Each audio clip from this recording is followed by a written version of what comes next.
Hello everyone, I'm Dionysius and we're here together with Mr. Orlando Wilson. Hello. How's it going, mate? Same shit, different day. Is that what you say? Live. Yeah, such is life. So one topic I would like to discuss tonight with Andy is, okay, by now we know that drones have already been used in crime. Contraband in prisons, one side of the border to other side of the border, recon and stuff like that. But what do you see the next step is going to be? I think there's lots of steps. I think we're living in, as far as drones are concerned, as we said before in other videos, they're game changers. Mm-hmm. What do you think the next steps will be?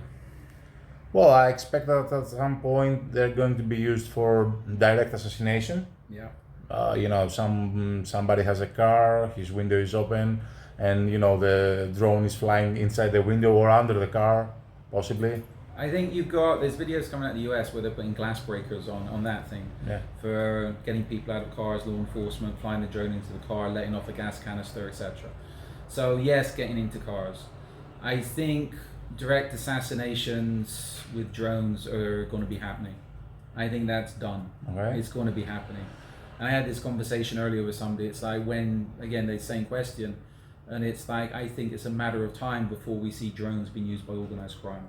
How about I don't know the realities behind it, but we see money being transferred with armored vehicle and stuff like that. Yeah, big time. You fly a drone into, again, you look how they do the armed robberies in South Africa. Okay. Where they just go in, they blow up the cash and transit van, and then with cash and transit, money moving vans, and then just go in and grab as much money as possible.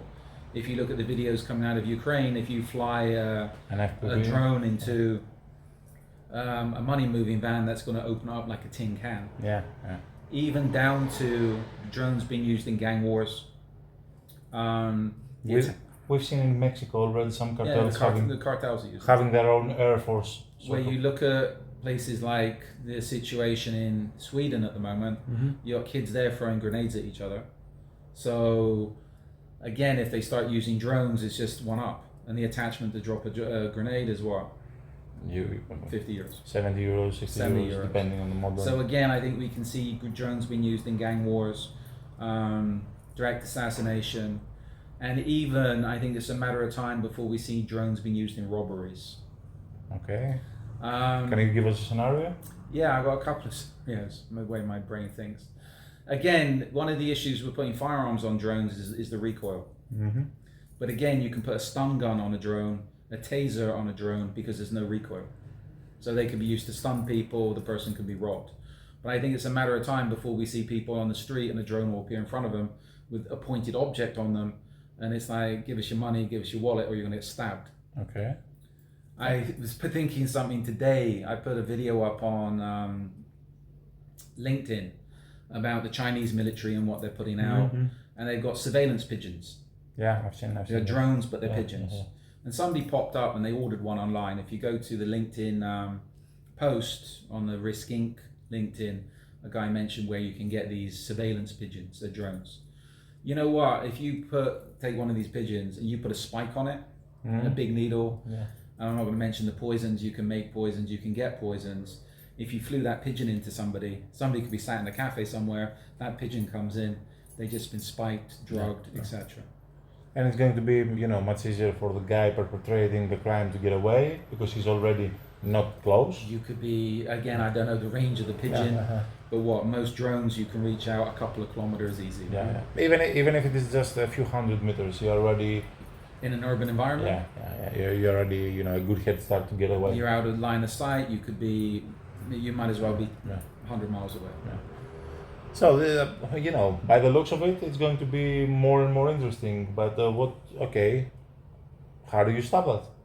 This is the thing, how do you stop it? I think drone technology is moving faster than the defense is. Yeah. And the issue is with drone defense, most of the equipment, be it jammers, etc., you can't walk around with a shotgun. A lot of this stuff is going to be restricted. It's going to be restricted. If you misuse it, you're going to end up, doing more harm to a number of other equipment. So again, it's going to be drone. I think drone defense is something which is going to be extremely difficult, but we'll talk about that in another video as well. Okay. All right. Okay, so that's all for tonight. I hope this has been a thought-provoking little piece of video, and hope to see you on another video. Until then, Ciao. bye.